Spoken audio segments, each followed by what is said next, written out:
Hi దోస్తులు, నమస్తే. ఈరోజు మనం Hyderabad special onion and tomato egg fry curry చేసుకుంటున్నాం.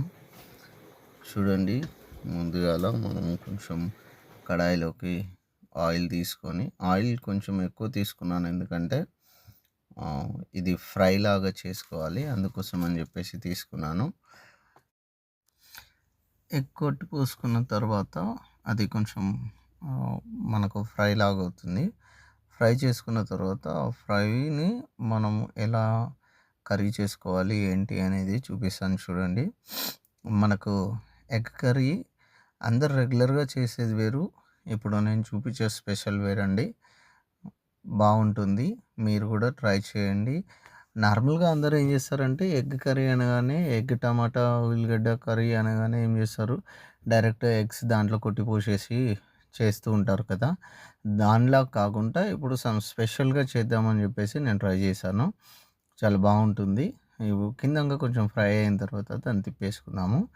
తిప్పేసుకున్నప్పుడు అది కిందంగా కూడా ఫ్రై అవుతుంది ఆల్మోస్ట్. అంటే నేను ఇంత ఆయిల్లో ఎందుకు చేశాను అంటే, ఇది అల్యూమినియం కడాయి కాబట్టి కొంచెం ఆయిల్ తక్కువ వేసి ఫ్రై చేస్తే మాడిపోయి సరిగా రాదు. ఆ ఎగ్ అనేది కరెక్ట్గా రావాలి అంటే కొంచెం ఆయిల్ ఎక్కువ వేసి ఇలా చేసుకోవాలి. నార్మల్గా నాన్ స్టిక్ ప్యాన్లో వచ్చేసి మనకు నార్మల్గా వచ్చేస్తుంది. సో ఇలా రావాలండి. చూడండి, నేను ఎగ్ ఇలా ఫ్రై చేసుకున్నాను. ఫ్రై చేసిన తర్వాత అది అలా తీసుకోవాలి. ఇప్పుడు మనం కర్రీ ఎలా తయారు చేయాలో చూద్దామండి. ఒక బౌల్ తీసేసుకొని ఫస్ట్ మనం ఏదైతే ఆమ్లెట్స్ వేసుకున్నామో అదే ఆయిల్ యూజ్ చేస్తున్నాను. ఆయిల్ వేసేసుకొని ఇంకొంచెం ఆయిల్ సరిపోదు, ఆయిల్ ఇంకొంచెం యాడ్ చేసుకున్నాము. ఇంకొంచెం ఆయిల్ యాడ్ చేసుకున్న తర్వాత మనము ఏంటి అంటే, ఇది ఇలా చేసుకోవటం వల్ల మనకు ఎగ్ అనేది డివైడ్ అవ్వదు, తర్వాత ఫ్రై అవుతుంది కదా ఆయిల్లో. చాలా అంటే చాలా టేస్టీగా కూడా ఉంటుంది. చూడండి, ఆనియన్స్ వేసుకున్నాము. ఆనియన్స్ వేసేసుకొని ఆనియన్స్ కొంచెం రెడ్డిష్ వచ్చేంత వరకు మనం ఆనియన్స్ని ఫ్రై చేసుకోవాలి. ఆనియన్స్ పచ్చిమిర్చి వేసుకొని ఆనియన్స్ కొంచెం ఫ్రై చేసుకుందామండి. ఎలా ఉన్నారు అందరు, బాగున్నారా? చూడండి, ఇంకెన్నో వీడియోస్ చేస్తూనే ఉంటాను. మీకు ఇంకొంచెం టిప్స్ కూడా ఇస్తుంటాను, ఎలా చేయాలి ఏంటి అనేది టిప్స్ కూడా చెప్తుంటాను. చాలా అంటే చాలా వరకు అందరూ టిప్స్ చెప్తుంటారు. కొన్ని కొన్ని టిప్స్ ఇంకా నేను కూడా తెలుసుకున్నవి, నేను యూజ్ చేసేవి, పల్లెటూరులో ఎట్లా ఏం యూజ్ చేస్తారు ఏంటి టిప్స్ అని నేను కూడా చెప్తుంటాను. చూడండి, సుండ్రు ఉండే వాళ్ళకి సుండ్రు పోవాలి అంటే ఒక చిన్న టిప్ చెప్తున్నానండి. మనం మామూలుగా అయితే నిమ్మకాయ, ఈ మన కోకోనట్ ఆయిల్ ఉంటుంది కదా, కొబ్బరి నూనె, నిమ్మకాయ కలిపి 2 కలిపి ఒక 2 మినిట్స్ ఆగిన తర్వాత మనకు జుట్టుకు అప్లై చేసేసుకొని, అప్లై ఎలా చేయాలంటే మసాజ్ చేస్తారు కదా, సో అలా మసాజ్ చేసుకున్న తర్వాత వితిన్ ఒక 10-15 మినిట్స్లో కొంచెం ఫ్యాన్ వేసుకొని కూర్చున్నామంటే అది ఆరిపోతుంది. ఒక 5 మినిట్స్ అన్నా మసాజ్ చేసుకోవాలి. మసాజ్ చేసుకుంటే మనకు నెత్తికి బాగా పడుతుంది. దాని తర్వాత ఒక 10-15 మినిట్స్ ఫ్యాన్ గాలి కూర్చున్నామంటే అది బాగా ఆరిపోతుందండి. ఆరిపోయిన తర్వాత ఇట్లా కొంచెం స్టిఫ్గా అయిపోతుంది, గట్టిలాగా స్టిక్ లాగా అవుతుంది హెయిర్ అంతా. అప్పుడు మనము వెళ్ళేసి చల్లి నీళ్ళతో మాత్రమే స్నానం చేయాలి, వేడి నీళ్ళతో చేయొద్దు. వేడి నీళ్ళతో చేస్తే అది మనం పెట్టిన ఆయిల్ అనేది వెళ్ళిపోతుంది వేడి నీళ్ళల్లో. కాబట్టి చల్లి నీళ్ళతో మనం స్నానం చేస్తే బాగుంటుంది. చూడండి, కొంచెం యాలకులు వేసుకుందామండి, లవంగం వేస్తున్నాను. తర్వాత మనకు అలా స్నానం చేసుకున్నట్లయితే అప్పుడు అలా 3 డేస్ కానీ 4 డేస్ కానీ ఒకసారి ఒక 3-4 టైమ్స్ ఇలా ఆయిల్ అప్లై చేస్తే మనకు సుండ్ర అనేది మళ్ళీ రాకుండా వెళ్ళిపోతుందండి. చాలా అద్భుతంగా వర్క్ అయింది. నాకు కూడా చాలా చాలా అద్భుతంగా వర్క్ అవుతుంది. మీరు కూడా ట్రై చేయండి, మీ ఇళ్ళల్లో చాలా అద్భుతంగా వర్క్ అవుతుంది. చూడండి, ఆనియన్స్ కొంచెము ఫ్రై అవ్వాలి. ఫ్రై అయిన తర్వాత మనము ఇది మాడిపోకుండా కొంచెం కలుపుతుండాలండి. నేను చాలా అంటే చాలా స్లోగా వీడియో చేశాను. ఎందుకంటే ప్రతిదీ చూపిస్తున్నాను మీకు. టైం ఎక్కువ అవుతుంది, ఎక్కువ టైం తీసుకుంటున్నాడు అనేది కాకుండా నార్మల్‌గా చేస్తున్నాను. చూడండి, ఎక్కువ టైం ఏం చేయలేదు. చాలా తక్కువ టైంలోనే కర్రీ అనేది ప్రిపేర్ చేశాను. ఆనియన్స్ ఇలా ఫ్రై అవుతుంటాయి. చూడండి, మీకు అంటే నార్మల్‌గా ఎలా చేయాలి అందరికీ తెలుసు. కాకపోతే సమ్ వెరైటీగా నేను ప్లాన్ చేశాను. చూడండి, సాల్ట్ వేసుకుందామండి. సరిపోయేంత సాల్ట్ వేసుకుందాము.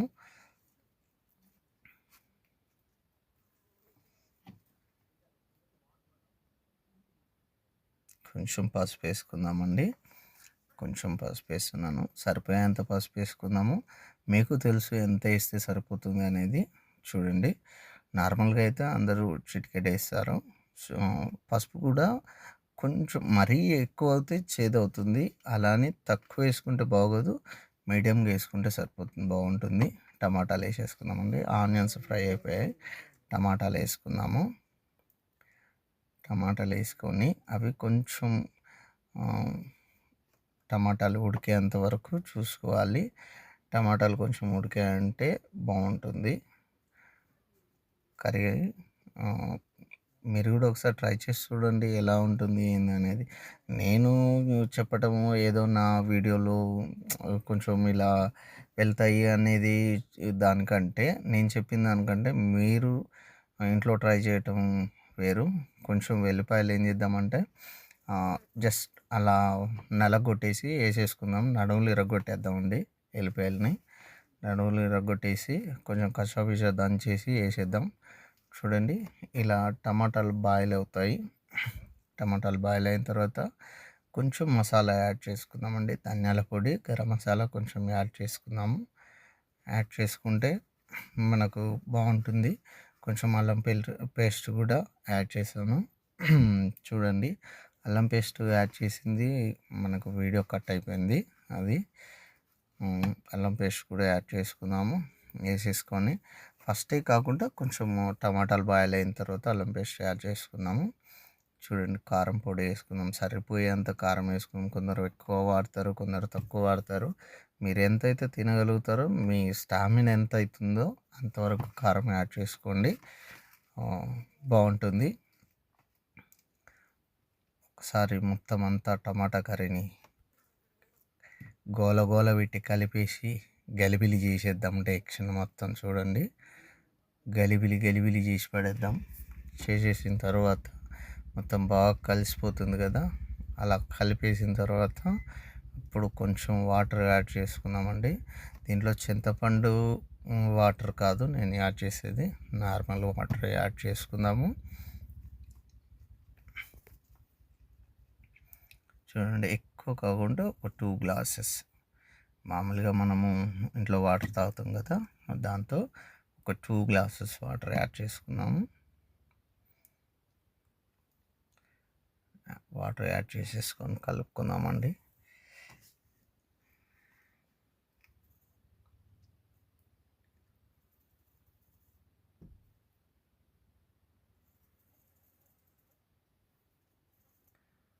సరిపోతుంది వాటరు. 2 గ్లాసెస్ వాటర్ వేసాను. అది కొంచెం మనకు కుక్ అవ్వాలండి. ఇది వాటర్ వేసాను కదా, ఈ కారము, టమాటాలు ఇదంతా ఒక్కసారి కొద్దిసేపు ఇలా కుక్ అయిన తర్వాత, బాగా ఉడికిన తర్వాత లోపటంతా గోలగోల అయిపోతుంది కదా. అయిన తర్వాత ఇప్పుడు మనము ముందుగాల ఏదైతే ఆమ్లెట్లు వేసి పెట్టుకున్నామో ఆ ఆమ్లెట్స్ మీద కొంచెం కారం పొడి, ఉప్పు, గరం మసాలా అవి ముందుగానే యాడ్ చేసి పెట్టుకున్నాను. అవి ఆమ్లెట్స్ ఏవైతున్నా అవి ఇప్పుడు మనం ఈ కర్రీలో వేసేద్దాం. కర్రీలో వేసిన తర్వాత వితిన్ ఒక 5 మినిట్స్ వరకు ఇవి మళ్ళీ ఈ కూరలో ఉడికినాయి అంటే చాలా అంటే చాలా టేస్టీ అవుతాయి. చాలా అంటే చాలా బాగా ఉంటుంది. చూడండి, ఒకసారి మీరు కూడా ట్రై చేయండి. ఒక్కసారి అంటే మనం వేసిన తర్వాత ఒకసారి అటు ఇటు తిప్పేస్తే కొంచెం ఆ గ్రేవీ అనేది మొత్తం ఆమ్లెట్కి పడుతుంది. అప్పుడు టేస్ట్ వస్తుందండి మనకి. చూడండి ఎంత అంటే చూడటానికే ఇంత బాగా కనబడుతుందంటే, టేస్ట్ ఇంకెంత బాగుంటుందో ఒక్కసారి మీరు గూడా ఆలోచించండి. అసలు నార్మల్‌గా చూస్తుంటేనే తినేయాలన్నంత బాగా కనిపిస్తుంది కదా! అసలు మీరు ట్రై చేయండి. లాస్ట్‌కు ఒక 4, 5 పచ్చిమిరపకాయలు మనం కట్ చేసి ఏసుకుందాము. 4, 5 ముక్కలు అంటే పచ్చిమిరపకాయలు ఒక 2, 3 పచ్చిమిరపకాయలు కట్ చేసేసి ఇట్లా గార్నిష్ చేసుకుందాము. కొత్తిమీర ఏసేద్దామండి.